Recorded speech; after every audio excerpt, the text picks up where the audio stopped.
According to a new study, 3 different strains of the novel coronavirus have been discovered.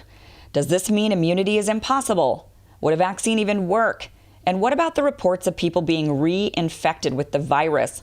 We're going to talk about all of that right now, but please first hit subscribe and hit the bell. The more subscribers this channel gets, the more the algorithm puts the content in front of more and more people. So please subscribe. The original version of this virus is thought to come from bats. We're going to call it type A. However, according to a very small study, so this means it could change, this was a small sample group of only a few hundred people, it appears the strain that most circulated through China was oddly type B. Type B is also what is being found in Europe. And although curiously, Italy, which was the first in Europe to get the virus, ended up getting type C, a strain that is a mutation from type B. The U.S. seems to have type A circulating around the West Coast, with type B in the East. Now, researchers are trying to figure out how any of this makes sense. They are at this point unclear as to how China had a mutated version of the original virus, with the U.S. having the original strain found on the West Coast. It's also curious how Italy, the first hit in Europe, ended up with the mutated and latest to emerge strain, type C. One theory is China had type A circulating unnoticed as far back as September. The virus then mutated to type B by December, which is when China finally noticed it. Type B appears to be more aggressive and deadly. Researchers think at this point, if you catch one version of the virus, you are not as susceptible to the other versions. This could explain some things. If type A of the virus was circulating through China, much of Asia, and even reaching the west coast of the U.S. before type B, the more aggressive, deadly version, started circulating around, this could explain why these regions seem to have easily gotten the virus under control. I know people here in California think they contracted the virus back in December or January, which is why we are not seeing the big spike of cases that was expected. This would make sense, given California has nearly 8,000 visitors from China per day. If the virus has been around since September, Californians may have already caught it and have some level of immunity to type B, which is now widely circulating around other parts of the U.S. This brings us to the question, can we have immunity if this virus is mutating? Not sure. This could end up like influenza, where scientists attempt to modify the vaccine to match the mutated strains each season, oftentimes unsuccessfully. This would be a disaster if true. It means we would have no choice but to learn to live with this virus and hope and pray each year that the new mutated versions aren't deadlier and deadlier.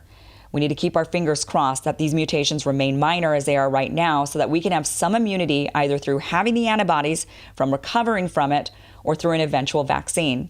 We really need to hope this doesn't become a seasonal new virus we have to live with. It wouldn't be a new type of flu. It's a totally different type of virus. It's a coronavirus. It's respiratory. This would be a deadly common cold. Fingers crossed we can develop immunity and eradicate it instead. There are multiple reports coming out of South Korea and China that recovered patients are retesting positive for the new novel coronavirus. What is going on? Can we get this virus again after we've recovered?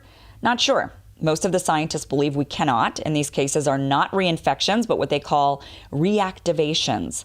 Essentially, they think the patients didn't actually recover from the virus. It just seemed like they did.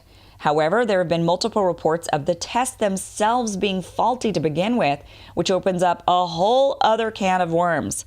The British government is seeking a refund for millions of coronavirus tests purchased from China, saying they are unreliable and result in false positives and false negatives.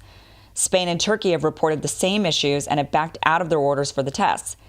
There could be an innocent explanation as to why tests would be faulty at this stage. This virus hit the world so quickly that the push to make tests, treatments, and vaccines has been rushed. If this is the case and the tests are faulty, then we have to start questioning how well the testing and tracing strategy has actually worked throughout Asia. With faulty tests, how would they know who had the virus and who didn't? How would they know who to accurately quarantine? How would they know who to release back into the public? If these tests are as faulty as other nations are claiming, there is simply no way any nation in Asia was actually able to test and trace accurately. Meaning, the virus has not been as contained as anyone thought. Singapore recently found this out when they were touted as a testing and tracing success story, only to now be in a total lockdown after finding community spread that had gone undetected. So why aren't they seeing the vast number of deaths we are seeing in Europe and on the East Coast? Well, it goes back to that theory that the less deadly type A may have been circulating around throughout Asia and the West Coast, leaving these populations with immunities, thus largely unaffected. Obviously, the faulty tests pose a huge problem for us. Many in the US and Europe are banking on the testing and tracing strategy for getting us back to our normal lives, which many of us are eager to do. But if the tests don't work, and we end up with thousands of people cleared who are actually still infected, we just go right back to where we are right now, which is also where Singapore has ended up, sheltering in place indefinitely. This is all tough news, and it's unclear where this leaves us. Worst case scenario, there is no reliable test for testing and tracing, and the virus mutates too quickly for any of us to build up any immunity. Even waiting for a vaccine would be almost pointless, since whatever they create wouldn't work for the ever-mutating virus. We just have to learn to live with the high risk of catching a deadly cold. Best case scenario, we can develop immunity after we catch it. Our antibodies help treat others who catch it. The test can be fixed, and we can attempt to test and trace the best we can until a vaccine is developed. Thank you so much for watching the show. Please share this. Please subscribe, hit the bell. Doing my best to get all the research and facts out to you when it comes to this very scary time about this virus that's circulating around. I know people are very frightened of this. I know there's a lot of seemingly conflicting information out there, and I am doing my absolute best to get you the facts. Thank you so much for watching.